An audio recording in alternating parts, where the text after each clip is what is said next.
Once again, welcome back in UDCA Children's Academy. Today, we will learn about third part of this poem. In last poem, whatever you learn, I just want to recap within 1 minute. So, last paragraph में हमने सीखा था कि कवि किस तरह से jail में मिलने वाली यातनाओं का वर्णन कर रहा है। वहाँ उसे अनेक प्रकार से संघर्ष करना पड़ता है, पत्थर तोड़ने होते हैं, कोल्हू चलाना होता है और कुएं से पानी खींचना होता है, किंतु अंग्रेज़ों के सारे जुल्म, सारे अत्याचार वो हंसते हंसते सहता है, क्योंकि वो उनकी अकड़ तोड़ना चाहता है।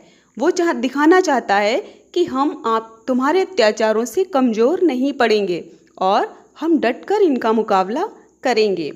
और दूसरी तरफ अपनी आज़ादी का दीवाना है वो, इसलिए अपने देश की खातिर वो किसी भी दुख और पीड़ा को सह सकता है। कवि ने इन सारे संघर्षों को, सारी पीड़ाओं को अपने जीवन का हिस्सा बना लिया है। अब इन्हीं पत्थर की गिट्टियों में उसे अपने गीत नज़र आते हैं, इसी कोल्हू की आवाज़ में उसे अपने जीवन का संगीत नज़र आता है और इस तरह से वो सब कुछ हंसते हंसते सहता है। So now start, I am going to start next paragraph. अब कवि जो है बार बार कोयल के बोलने के अंदेशे लगा रहा है। जब अर्धरात्रि में सारा संसार सोया है, चारों तरफ सन्नाटा छाया है, चारों तरफ अंधकार ही अंधकार है, ऐसे में कोयल की आवाज़ जब वो सुनता है तो वो अंदेशा लगाता है कि शायद वो विद्रोह का बीज बोना चाहती है। इसीलिए इस रात के सन्नाटे में वो चीख उठी है। So listen lines. इस शांत समय में अंधकार को बेद रो रही क्यों हो, कोकिल बोलो तो। चुपचाप मधुर विद्रोह बीज इस भांति बो रही क्यों हो, कोकिल बोलो तो। अर्थात कवि कहता है कि ये रात अर्धरात्रि का समय है, सारा संसार सोया है, शांति छाई हुई है, चारों तरफ घोर सन्नाटा और अंधकार है।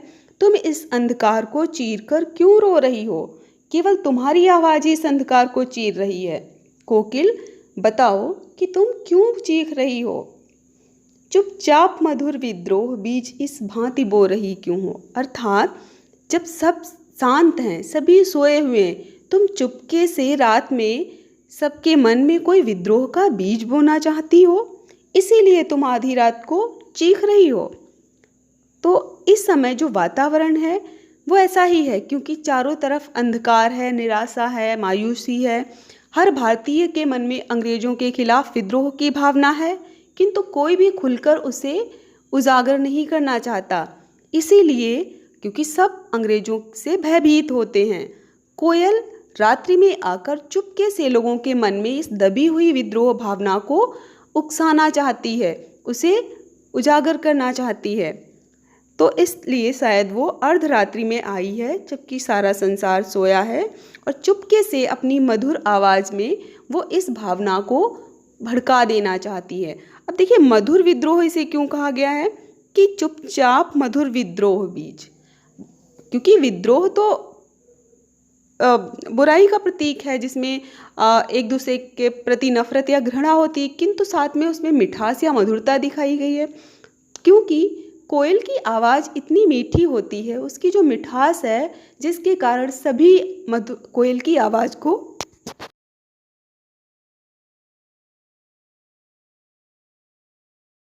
सुनना चाहते हैं।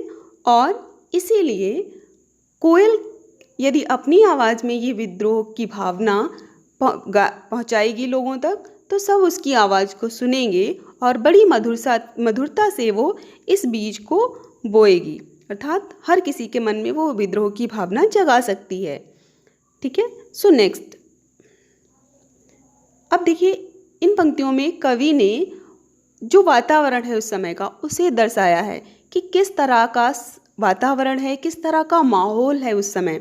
उसने कहा, इसमें उसने एक शब्द, काली शब्द का प्रयोग बार बार किया है। Now will read this and we will know कि एक शब्द है जो काली है, वो बार बार आया है। देखिए, काला रंग जो होता है वो अंधेरे का, निराशा का, मायूसी का प्रतीक होता है, बुराई का प्रतीक होता है। ठीक है। तो हर चीज़ को वो काला बता रहा है। इसका मतलब वो बता रहा है कि उस समय अत्याचार, अन्याय किस सीमा पर था, अपनी चरम सीमा पर था। सभी अत्याचार और अन्याय सहन कर रहे थे और उस समय निराशा थी, मायूसी थी। उन अंग्रेजों की गुलामी से मुक्ति का कोई भी मार्ग नहीं था, कोई भी उम्मीद नहीं थी। So let's start it. काली तू रजनी भी काली, शासन की करनी भी काली, काली लहर कल्पना काली, मेरी काल कोठरी काली। सो लेट्स रिपीट दम।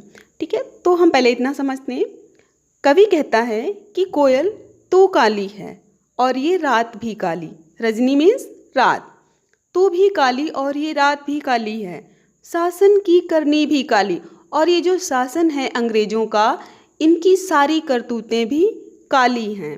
अर्थात ये जो अन्याय और अत्याचार करते हैं, इनके सारे कर्म कैसे हैं, बुरे हैं, काले हैं।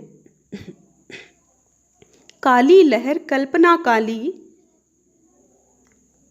काली लहर कल्पना काली, मेरी काल कोठरी काली। अर्थात काली लहर और काली कल्पना, मतलब मन में जो लहरें उमंगें उठती हैं, मन में जो विचार उठते हैं, वो भी काले हैं। अर्थात मायूसी भरे विचार आते हैं, सभी दुखपूर्ण भावनाएं उठती हैं। और इस समय यदि कुछ कल्पना भी की जाए तो उसमें भी मायूसी ही नज़र आती है, वो भी बुरा ही बुरा दिखाती है। कहीं भी उम्मीद और प्रकाश की किरण नज़र नहीं आती है। मेरी काल कोठरी काली, और जिस कोठरी में उसे बंद किया गया है कवि को, जेल की वो दीवारें, उन्हें भी काला कहा है। क्यों काला कहा है? क्योंकि वो जो जेल होती थी वो एक छोटा सा 10 फुट का कमरा होता था जिसमें बहुत सारे कैदियों को एक साथ बंद किया जाता था। दीवारें ऊंची होने के कारण और कोई भी दरवाज़ा और खिड़की ना होने के कारण उसके अंदर अंधेरा रहता है, इसीलिए उस कमरे में अंधेरा ही अंधेरा रहता है। तो कवि की जो काल कोठरी है उसे भी काला कहा गया है। टोपी काली कमली काली, मेरी लौह श्रृंखला काली। जो जेल में कैदियों को टोपी और कंबल दिया जाता है उसका रंग भी काला है। और जो कवि के हाथों में हथकड़ियाँ पड़ी हैं, लोहे की जो जंजीरें हैं, वो भी काली हैं। तो हर चीज़ उसे काली नज़र आती है, अर्थात हर तरफ उसे मायूसी और निराशा ही नज़र आती है। पहरे की हुंकृत की ब्याली, तिस पर है गाली ए आली। कवि कहता है कि इस भयानक वातावरण में, इस घोर अंधकारमय वातावरण में भी ये जो सैनिकों की जो हुंकृति है, बार बार जो अंग्रेजी सिपाही हुंकार भरते हैं, उनकी जो भयावहता है वो भी काली है। अर्थात वो और भी इस वातावरण को भयानक बना देती है। वो किसी, देखो, पहरे की हुंकृत की ब्याली, ब्याली का मतलब नागिन होता है। इनकी जो हुंकार है वो किसी नागिन की फनकार की तरह है। जैसे काली अंधेरी रात में कहीं नागिन की फनकार सुनाई पड़े, वैसे ही इनकी जो हुंकार है वो डरा देती है, हमें भयभीत कर देती है। नेक्स्ट, तिस पर ए गाली, तिस पर है गाली ए आली। आली सखी, दोस्त, साथी को कहा गया है। चूँकि कवि अपने मन की बात कोयल से ही कह पाता है, तो इसीलिए वो उसे आली अर्थात अपना दोस्त मानता है, साथी मानता है उस अकेलेपन में। कवि कहता है कि उसके ऊपर ये जो अंग्रेज़ों की गालियाँ हैं, जो हमें अपशब्द बोलते हैं, गालियाँ देते हैं, ये और भी मन को पीड़ित कर देती हैं, दुख पहुँचा देती हैं। तो हे सखी, हे साथी, ये वातावरण बहुत ही भयानक और निराशापूर्ण है, क्योंकि कवि कैदी है, उसे ये सब सहना उसकी मजबूरी है, उसकी व्यवस्था है। किंतु कोयल वहाँ पर आ गई है तो वो उसे ये सुना रहा है, उसे बताना चाहता है कि जिस वातावरण में हम रह रहे हैं वो कितना निराशापूर्ण, कितना भयानक है।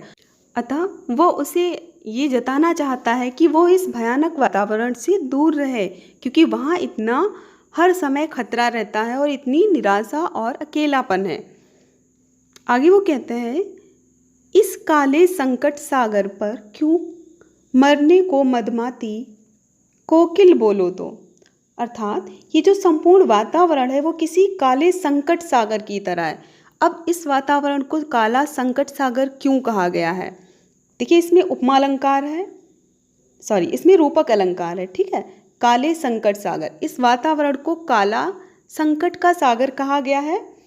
तो यहाँ रूपक अलंकार है, अप्रत्यक्ष उपमा हुई है, तुलना हुई है, क्योंकि उस वातावरण का कोई अंत नहीं है, उस माहौल का, उस भयावहता का, उस निराशा का कोई अंत नज़र नहीं आता, इसीलिए कवि उसे सागर की उपाधि दे देता, उसे सागर से तुलना उसकी कर देता है।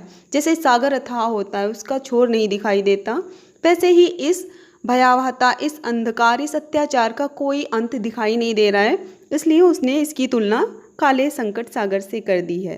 वो कहता है कि तुम इस काले संकट सागर पर क्यों अपने प्राणों को संकट में डाल रही हो, तुम क्यों यहाँ मंडराने आई हो, अपने चमकीले गीतों को क्यों कर हो तैराती, कोकिल बोलो तो। देखिए, चमकीले, चमकीले मतलब चमकता हुआ, जिसमें प्रकाश हो। तो जो कोयल के गीत हैं वो किसी रोशनी की तरह हैं, जैसे वो उन निराश और मायूस भारतीयों के मन में, कैदियों के मन में एक आशा की उम्मीद जगाना चाहती है अपने गीतों के माध्यम से।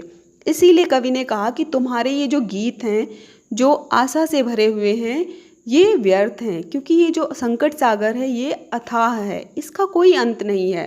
तो तुम्हारे ये जो मधुर गीत हैं, जो चमकीले गीत हैं, वो व्यर्थ हो जाएंगे और तुम्हारे प्राणों को भी संकट है, तो इसलिए तुम यहाँ से दूर रहो, तुम क्यों यहाँ मरने के लिए मंडरा रही हो।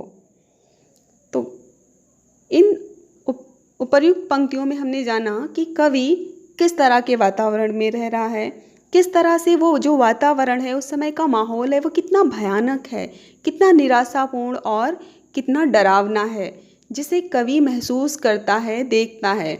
कोयल वहाँ पर जाती है, शायद वो कैदियों के मन में, उन निराश सेनानियों के मन में कोई उम्मीद जगाना चाहती है अपने गीतों के माध्यम से। कवि उसे उस संकट के सागर से दूर रहने का सुझाव देता है और उससे कहता है कि तुम्हारे चमकीले गीत यहाँ व्यर्थ हैं, क्योंकि इस काले संकट सागर का कोई अंत नहीं है। So I just want to stop it here. In next video we will learn rest all parts of this poem. So now see on a slide, there are some difficult words, important things about this poem as alankar, bhasha, rest all things. Watch them and practice them. Now there are some questions you have to do in your fair notebook. So you all do in fair notebook. And now I just want to take